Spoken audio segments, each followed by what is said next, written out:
Assalamu alaikum. I am Arifuddin, an assistant teacher in English of this institution. Welcome my online English class. In my previous class, I have discussed the magic of class 9 and 10. But at this moment, I am also going to discuss about voice. How to change voice?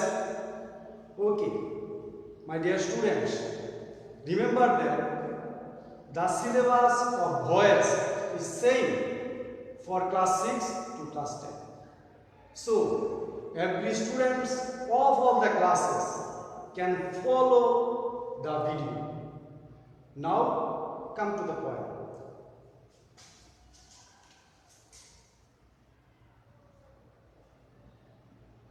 Voice, এই কথাটার সাথে তোমরা খুবই পরিচিত। Voice, এটা তোমরা সবাই জানো। ওকে, তারপরেও আমরা একটু রিপিট করি, মানে সেটা নিয়ে আমরা একটু আলোচনা করি, একটু শেয়ার করি। আর ভয়েসটা, এই ক্লাসটা যদি তোমরা মনোযোগ সহকারে দেখো, তাহলে আমার মনে হয় না যে ভয়েস তোমাদেরকে দ্বিতীয়বার পড়তে হবে কিংবা নোট করতে হবে। তো অ্যাটেনশন প্লিজ। ভয়েস, ভয়েস অর্থ কি? বাচ্য। ভয়েস অর্থ হলো বাচ্য। এটার আরেকটা প্রতিশব্দ আছে, সেটা হলো কি? কথা। কি? কথা। তাহলে ভয়েস অর্থ কি? বাচ্য বা কথা। তো what is the definition voice? Voice কাকে বলে? একদম সিম্পল কথা, ক্রিয়া প্রকাশের ভঙ্গিকে ভয়েস বলে। ক্রিয়া প্রকাশের ভঙ্গিকে ভয়েস বলে, অথবা বলতে পারো ক্রিয়া প্রকাশের ধরনকে ভয়েস বলে বা বাচ্য বলে। এবার আমরা দেখব ভয়েস কত প্রকার। ওকে, have a look.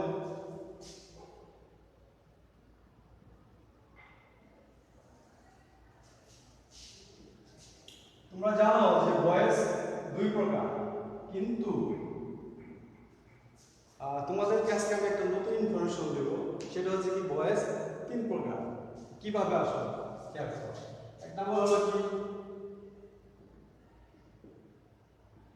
Active voice, দুই নাম্বার হলো কি প্যাসিভ ভয়েস, আরেকটা আছে কি বলতে পারবা? Quasi passive voice. কি? Quasi passive, quasi passive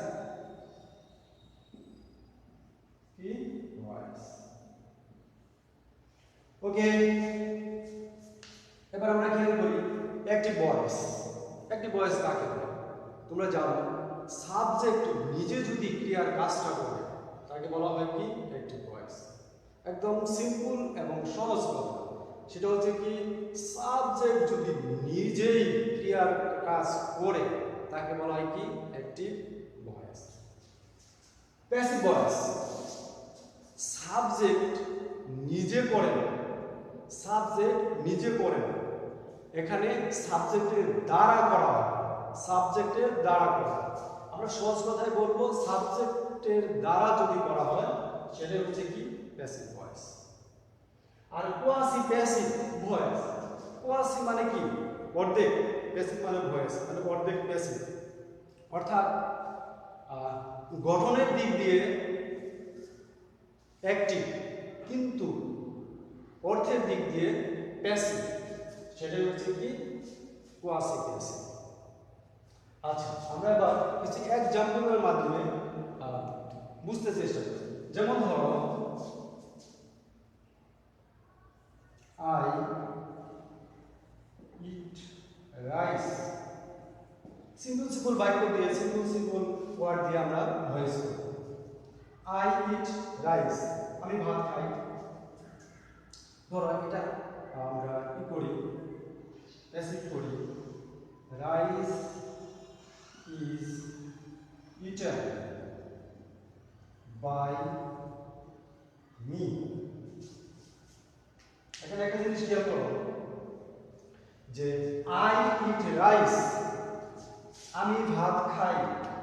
it মানে খাওয়া, আই মানে আইটা হচ্ছে এখানে সাবজেক্ট, ইটটা হচ্ছে ভার্ব।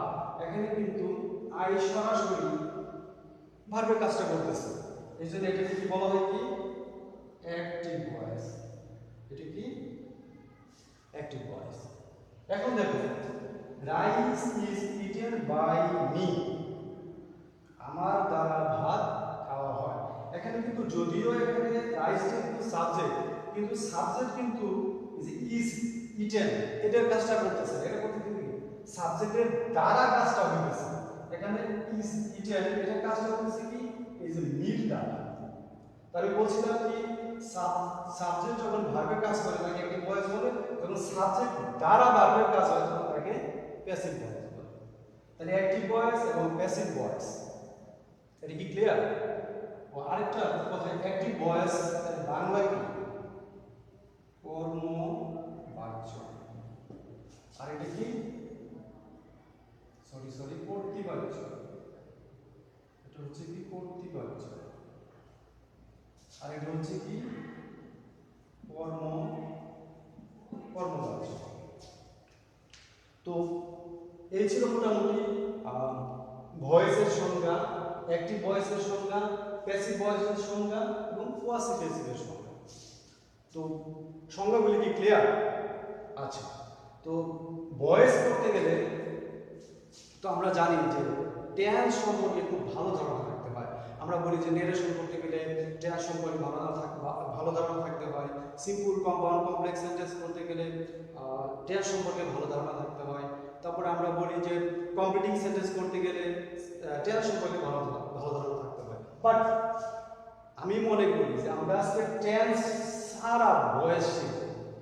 এখন you can ask me question, but why sir এটা কিভাবে সম্ভব? আচ্ছা, তাহলে খেয়াল করো কিভাবে সম্ভব। তাহলে দেখো এটা বিষয় দিই, ওকে?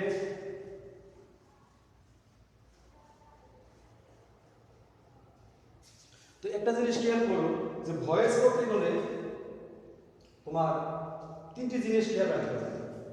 ভয়েস করতে গেলে কয়টা জিনিস খেয়াল রাখতে হবে? তিনটি। এক নাম্বার হলো কি সাবজেক্ট, দুই নম্বর হলো কি ভার্ব, তিন নম্বর হলো কি অবজেক্ট। এই তিনটা তোমাকে একটা সেন্টেন্সে যদি এই তিনটা জিনিস যদি তুমি আইডেন্টিফাই করো তাহলে ভয়েস করা সম্ভব। এই তিনটা জিনিস যদি তুমি আইডেন্টিফাই করতে না পারো তাহলে কখনোই অ্যাক্টিভ থেকে প্যাসিভ কিংবা প্যাসিভ থেকে অ্যাক্টিভ ভয়েস করা সোটা। তবে হ্যাঁ, কিছু কিছু ভয়েসের আছে যে সাবজেক্টও থাকে না, অবজেক্টও থাকে না, সাইলেন্ট থাকে, তো এক্সেপশনাল ইজ নট রুল। ওকে, তাহলে আমরা ভয়েস করতে গেলে কি করব? এই তিনটা জিনিস খেয়াল রাখবো। ওকে, আচ্ছা, ভয়েস করতে গেলে আরেকটা জিনিস তোমাদেরকে বেশি জানতে হবে, সেটা হচ্ছে কি যে অক্সিলারি ভার্ব। কি অক্সিলারি ভার্ব? তো অ্যাক্টিভ থেকে প্যাসিভ করতে গেলে কি কি অক্সিলারি ভার্ব আমাদের জানতে হবে, মানে কি কি অক্সিলারি ভার্বকে চেঞ্জ করতে হবে সেটা আমরা শক আকারে দেখব, নট টেন্স। টেন্স দেখো অ্যাক্টিভ আর কি প্যাসিভ। অ্যাক্টিভ আর হলো কি প্যাসিভ। ওকে, আমরা একটু সব আঁকাই, ঠিক আছে? অ্যাক্টিভ প্যাসিভ, ধরো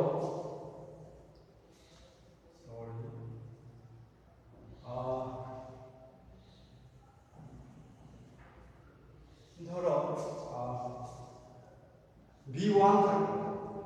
V1 মানে মূল ভার্বের বেস ফর্ম। V1 মানে কি মূল ভার্বের বেস ফর্ম। মূল ভার্বের বেস ফর্ম থাকে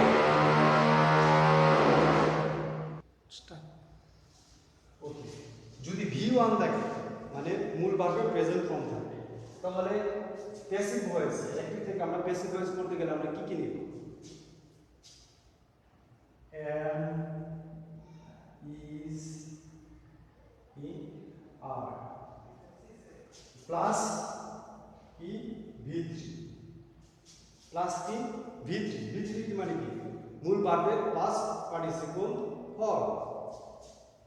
যদি V2 থাকে মানে মূল ভার্বের পাস্ট ফর্ম থাকে, অর্থাৎ আমরা যেটাকে বলি সিম্পল পাস্ট টেন্স বা আমরা বলতে পারি প্রেজেন্ট পাস্ট টেন্স যদি থাকে, সেই ক্ষেত্রে আমরা পেসিভ করব কিভাবে? ওয়াজ, ওয়ার প্লাস কি বি3। তারপর ধরো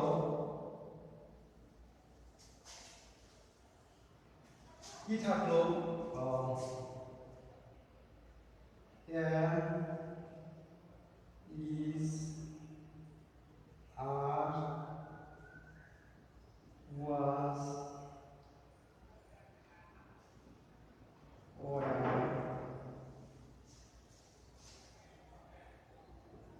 shall be, will be, plus B1 plus ing, অর্থাৎ am, is, are, was, were, shall be, will be পরে যদি কি থাকে V1 এর সাথে ing যোগ থাকে, তাহলে আমরা কি করব?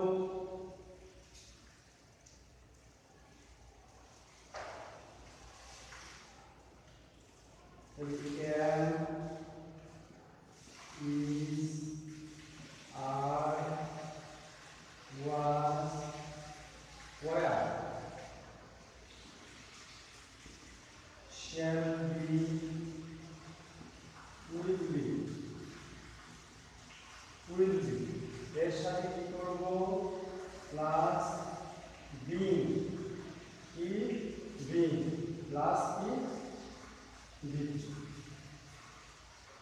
তো ডিয়ার স্টুডেন্টস, এবার খেয়াল করো, যদি মডেল অক্সিলারি থাকে সেই ক্ষেত্রে আমরা কি করব? যেমন ধরো একটু কি shall, will, should, could, can, could, may, might,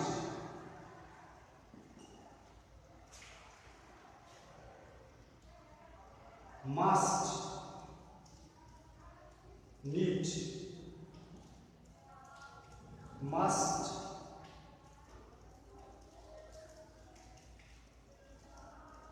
ought,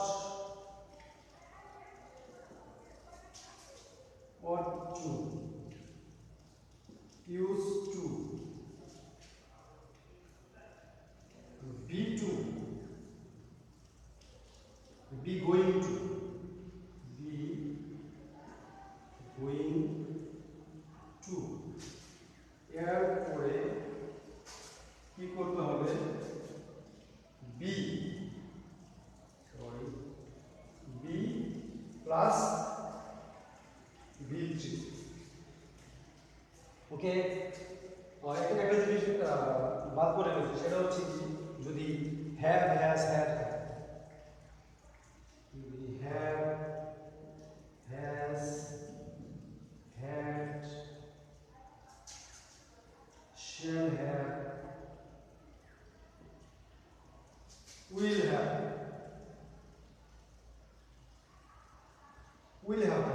তাহলে আমরা বেসিক করতে যাই কি করব? এর সাথে কি করব? শুধু আমরা been লিখে দেব, been প্লাস কি B3। তো ডিয়ার স্টুডেন্ট, খেয়াল করো, তাহলে আমরা টেন্স ছাড়া কিভাবে একটি ভয়েসকে প্যাসিভ করব? V1 থাকলে আমরা am, is, are তার সাথে মূল ভাবের পাস পার্টিসিপল করব। যদি V2 থাকে তার সাথে আমরা কি করব? was, were এর সাথে পাস পার্টিসিপল করব। যদি am, is, are, was, were, shall be, will be থাকে এবং ভার্বের সাথে ing যুক্ত থাকে, সেই ক্ষেত্রে আমরা কি করব? এই সমস্ত অক্সিলারি ভার্বের শেষে being লিখে V3 লিখে দেব। তারপর যদি মডাল অক্সিলারি থাকে, যেমন shall, will, should, would, can, could, may, might, must, ought to, used to, be going to, এগুলো যে থাকে এর শেষে আমরা কি লিখব? be লিখে মূল ভার্বের পাস্ট পার্টিসিপল করব। তারপর যদি have, has, had, shall have, will have থাকে, তাহলে আমরা কি করব? been লিখব প্লাস B3 করে দেব। তাহলে আমাদের কি হয়ে যাবে, ভয়েস চেঞ্জ হবে। অর্থাৎ একটি ভয়েস থেকে প্যাসিভ ভয়েস করতে গেলে আমাদের কি করতে হবে, এই অক্সিলারি ভার্বগুলি সম্পর্কে আমাদের ভালো ধারণা থাকতে হবে। অর্থাৎ তোমাকে কি করতে হবে, এটাকে টোটালি কি করতে হবে, এটাকে বলা হয় সংক্ষেপে টিএম।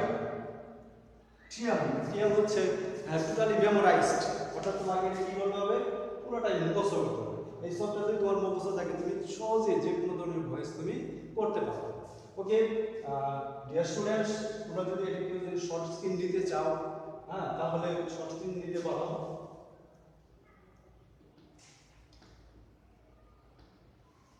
ওকে, তাহলে এটা আমরা মিশিয়ে দিই।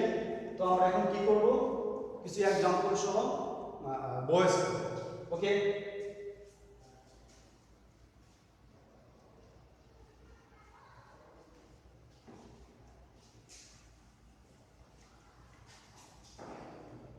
এরপর আমরা এক্সাম্পল করব। এক্সাম্পল থেকে কিভাবে একটি ভয়েস থেকে প্যাসিভ ভয়েস করতে হয় আমরা সেটা করব। তার আগে আমরা কি করব, একটা লিখব, একটা স্ট্রাকচার লিখব, যে কিভাবে স্ট্রাকচারের মাধ্যমে একটি ভয়েস থেকে প্যাসিভ ভয়েস করা যায়। ওকে, স্ট্রাকচার।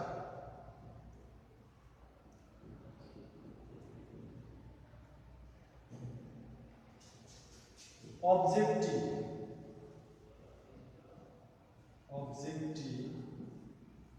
আকারে, সাবজেক্ট,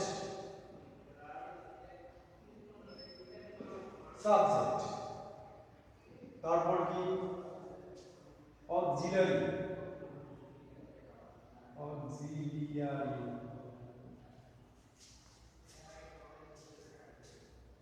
ভার্ব, তারপর কি V3 মানে মূল ভার্বের পাস্ট পার্টিসিপল, তারপর কি প্রেপোজিশন, কি প্রেপোজিশন,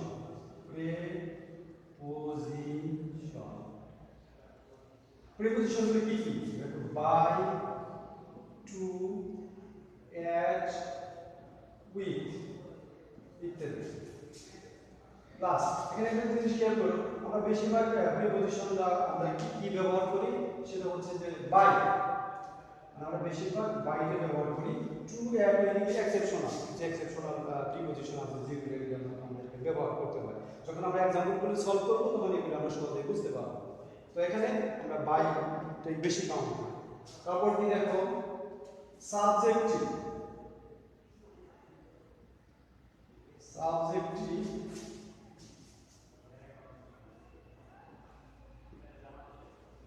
আকারে, অবজেক্ট। ডিয়ার স্টুডেন্টস, এই হলো মোটামুটি তোমার কি বলে ভয়েসের স্ট্রাকচার। মানে মোস্ট অফ দা ভয়েস তোমার এই স্ট্রাকচারে করতে হবে। তাহলে আমরা কিছু এক্সাম্পলের মাধ্যমে স্ট্রাকচারের সাথে মিলিয়ে দেখি। যেমন ধরো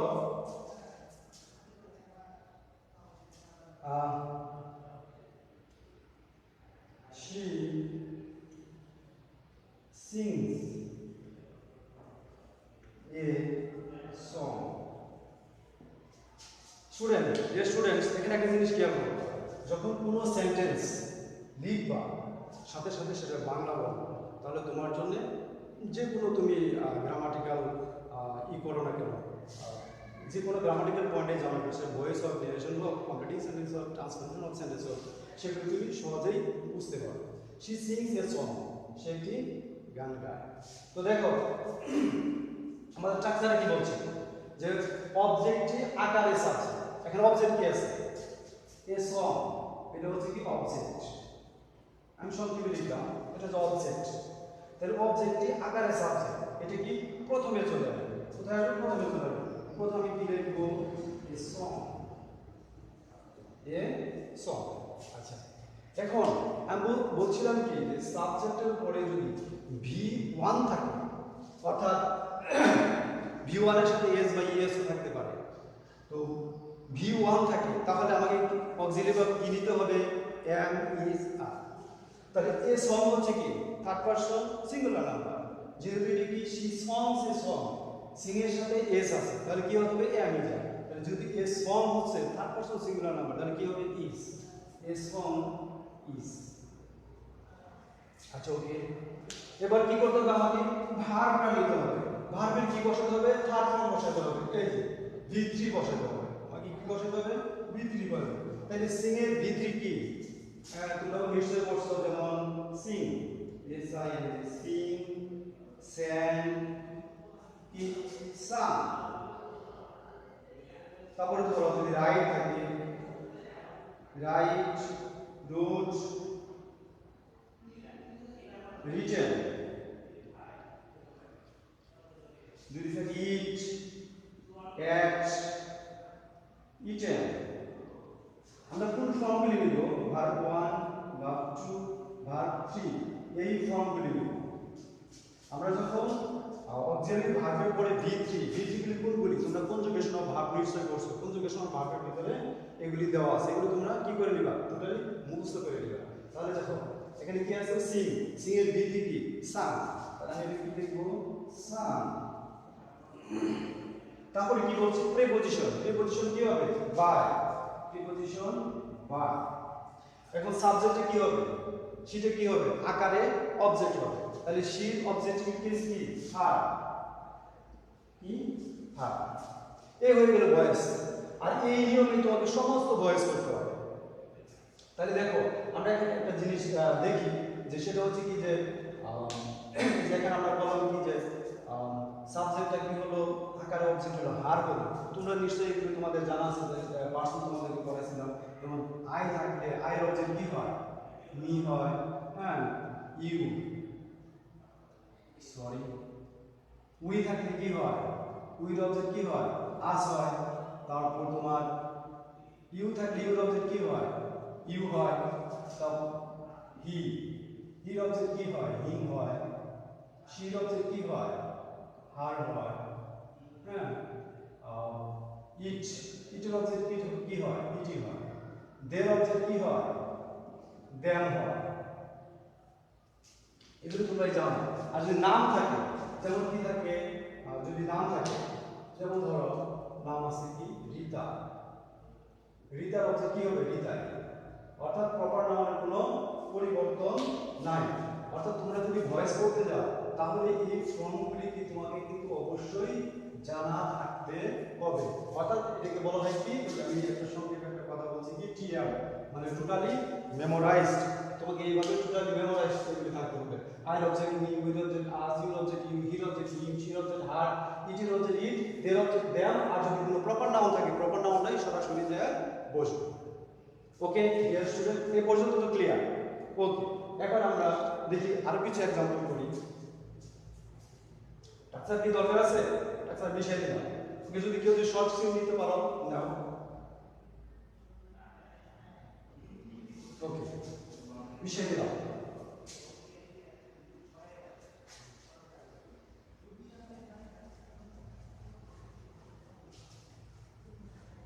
ওকে, বিষয় দিলাম।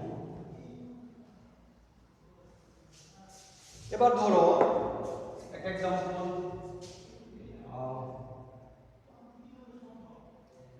he is writing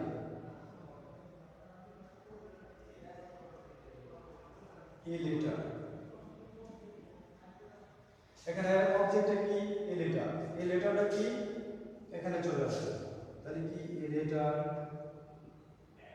a letter. এখানে বলছিলাম কি, যে am is are এর পরে যদি ভার্বের সাথে আইএনজি যোগ হয়, তাহলে am is are তো বসবে। এই letter third person singular number কি হবে, is। তারপরে কি বলছিলাম, ভার্বের সাথে আইএনজি থাকলে কি বলতে হবে, being, being বসাইতে হবে। আচ্ছা, তারপরে এখানে মূল ভার্বটা কি, রাইটিং। এটা কি প্রেজেন্ট ফর্ম, সরি এটাকে বলা হয় যে প্রেজেন্ট পার্টিসিপল। তো রাইটিং, তো রাইটিং এর কি V3 কি, WRIT, রাইট, রোট, রিটেন। তাহলে কি হবে, রিটেন। তারপরে একটা প্রিপজিশন, প্রিপজিশন কি, বাই। এখন সাবজেক্টে কি, আকারে অবজেক্ট হয়ে যাবে। তাহলে হির অবজেক্ট কি, হিম। এই হয়ে গেল কন্টিনিউয়াস টেন্স। আমরা কিন্তু টেন্স বলতেছি না, আমরা বলতেছি কি এগুলি আকার ইঙ্গিত দেখে বলতেছি, আমাদের টেন্স দরকার নেই। তারপর দেখো যেমন Rita, Rita has done the work. তাহলে এখানে অবজেক্টে কি দ্য ওয়ার্ক, দ্য ওয়ার্ক। আমরা কি বলছি যে হ্যাভ কিংবা হ্যাজ থাকলে হ্যাভ হ্যাজ তো ওয়ার্ক আছে তার কিছু সিঙ্গুলার নাম, তাহলে কি হবে the work has been, work has been, work has been. এখানে কিন্তু বি থ্রি কিন্তু দেওয়াই না, অর্থাৎ হ্যাভ হ্যাজ এর পরে সবসময় বি থ্রি দেওয়া থাকে, হ্যাভ হ্যাজ এর পরে সবসময় কি বি থ্রি দেওয়া থাকে। তাহলে কি, তাহলে আমরা ডান রাখি ডান। তারপর কি প্রেপোজিশন কি বাই, তা বলছিলাম কি রিতা, রিতা তাহলে কি হবে রিতাই হবে, কারণ রিতা হলো প্রপার নাম, রিতার কোনো চেঞ্জ হবে না, তাহলে কি হবে রিতা। ওকে ডিয়ার স্টুডেন্টস, এই ছিল মোটামুটি মানে simple present tense, present continuous tense, present perfect tense. আমি টেন্সগুলি কেন বললাম, হয়তো তোমরা টেন্স নিয়ে বেশি অভ্যস্ত। আমি বলছিলাম কি যে V1 থাকলে আমি যা দিয়ে ভয়েস করতে হয়, ভার্বের সাথে আই যুক্ত থাকলে বিং বসায় V3 দিয়ে ভয়েস করতে হয়, আর কি হ্যাভ হ্যাজ থাকলে তারপরে বিন বসায় কি করতে হয় ভয়েস চেঞ্জ করতে হয়, অ্যাক্টিভ থেকে প্যাসিভ করতে হয়। তো মোটামুটি আমরা এই তিনটা টেন্সের ভয়েস আমরা অ্যাক্টিভ থেকে প্যাসিভ করলাম। তো এটা টেন্স দিয়েও করা যায়, টেন্স ছাড়াও করা যায়। যারা টেন্স দিয়ে ভালো বুঝো তারা টেন্স দিয়ে করবা, আর যারা টেন্স ছাড়া করতে পারো, আমি যে ফর্মটা দিয়েছিলাম ওই ফর্মটা ভালোভাবে বুঝলে তোমার টেন্স জানা লাগবে, টেন্স ছাড়া তুমি ভয়েস করতে পারো। এই ছিল ডিয়ার স্টুডেন্টস মোটামুটি অ্যাক্টিভ থেকে বেসিক ভয়েস। তো আমি যে পর্যন্ত তোমাদেরকে এখানে দেখাইছি, তোমরা এই পর্যন্ত বাড়িতে বেশি বেশি করে প্র্যাকটিস করবে। সর্বশেষে আমি বলতে চাই যে in this pandemic situation you have to stay home and safe. Follow the hygiene rules and maintain the social distance.